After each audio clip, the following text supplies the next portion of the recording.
Raw and real. Here we go. Another great fight on that card. Boots and Chakazan, whatever his name is. Good fight. I'm gonna call him Chop just for the sake of this video. Boots versus Chop. But good fight, man. It exposed a lot of things, and you know, Chakazan, he's a beast for anybody at 147, y'all. And ain't nobody got to tell you this. He gave Boots problems in fight 1 and fight 2. He gave Boots some issues. Boots got exposed a lot in this fight, in my opinion. But I'm going to keep it raw and real with y'all as always. He got exposed a lot. He got hit a lot too. And that's because Chakazan, he understood that he couldn't coast and get the victory in the first fight. The first fight, I think he was just in survival mode. He didn't want to be one of a knockout victim of Boots. But this is the thing when you do rematches, people. You go 12 rounds with somebody.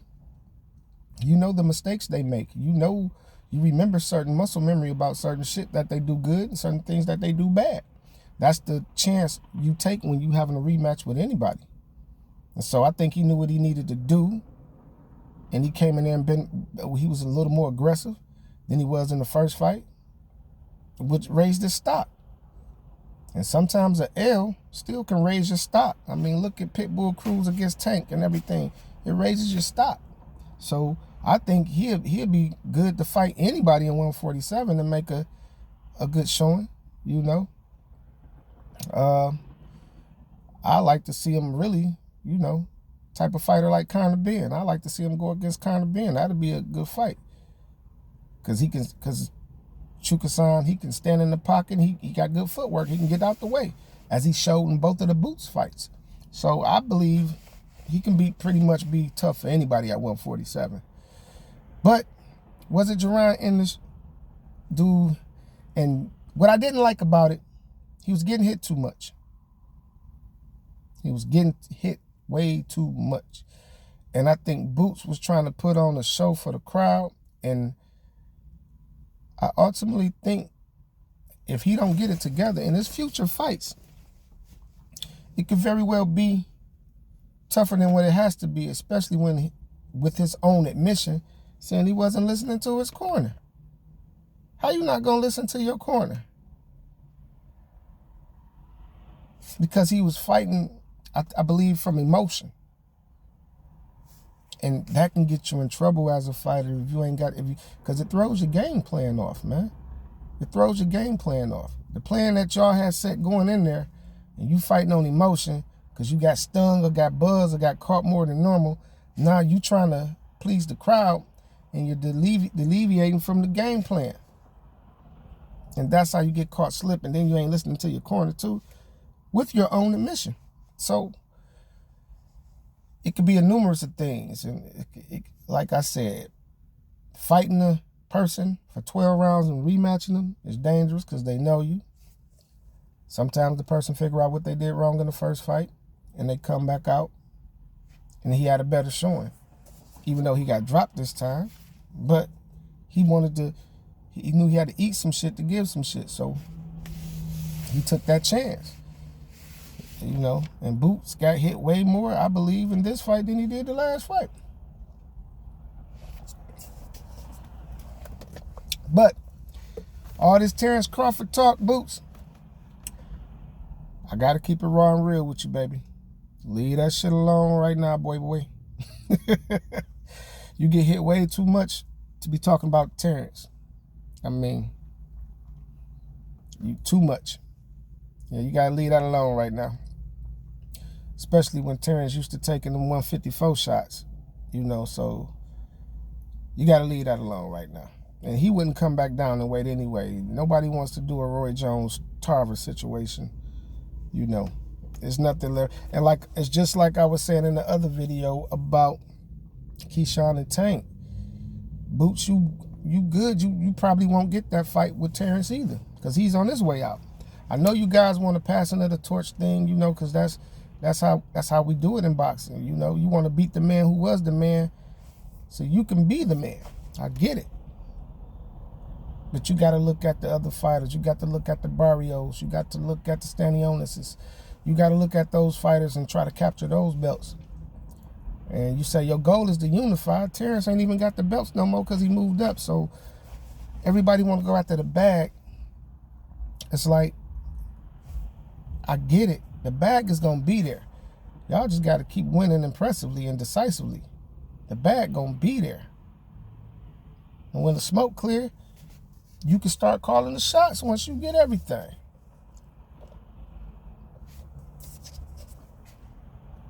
Then y'all can start getting them blank checks like everybody else.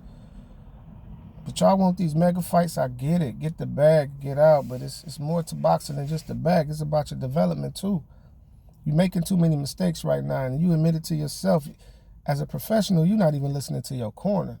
Those are your eyes and ears outside the ring. You got to listen to your corner because they see things happening that you can't see from this vision. They see what you doing wrong and what your opponent doing wrong. And you don't want to listen. It's like, why not? Because you're trying to look spectacular and winning. How many fights have we saw when people didn't listen to their corner and they got stopped?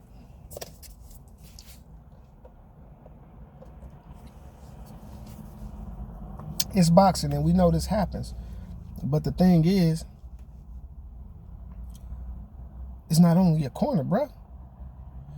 That's your dad.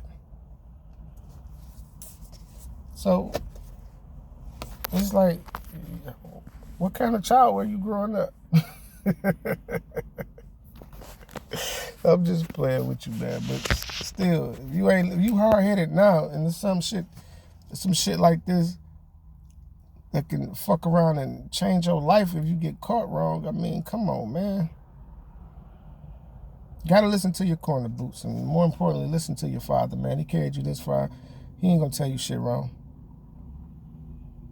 But these are all the ingredients of making greatness. You have to have those ears to listen. You have to be taught. You can't be unteachable. You gotta listen. There should be no fight when your trainer is your father that you said that I wasn't listening to my corner. There shouldn't be no fight for a father-trainer situation to say I wasn't listening to my corner. I understand some fighters not listening to their corners. You know, you're supposed to listen to your corner, period. Let me put that out there. But I understand some fighters that's not listening to their corner when the corner man probably telling them one thing and it's like, okay, you telling me to press, nigga. You trying to get me fucked up, you know?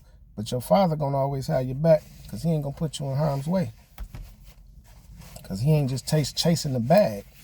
He's worried about your well-being overall. So if you ain't listening to him, who are you going to listen to?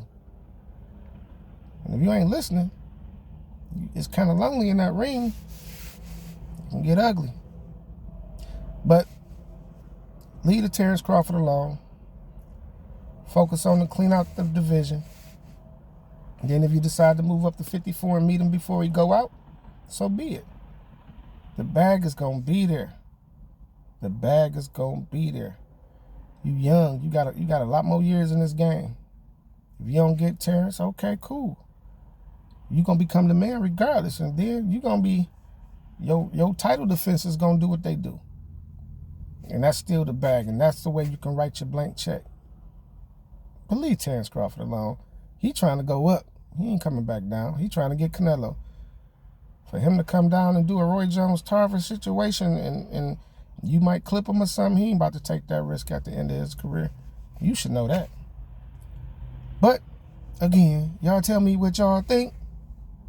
Raw and real. Keeping it raw and real as always. Peace, my people.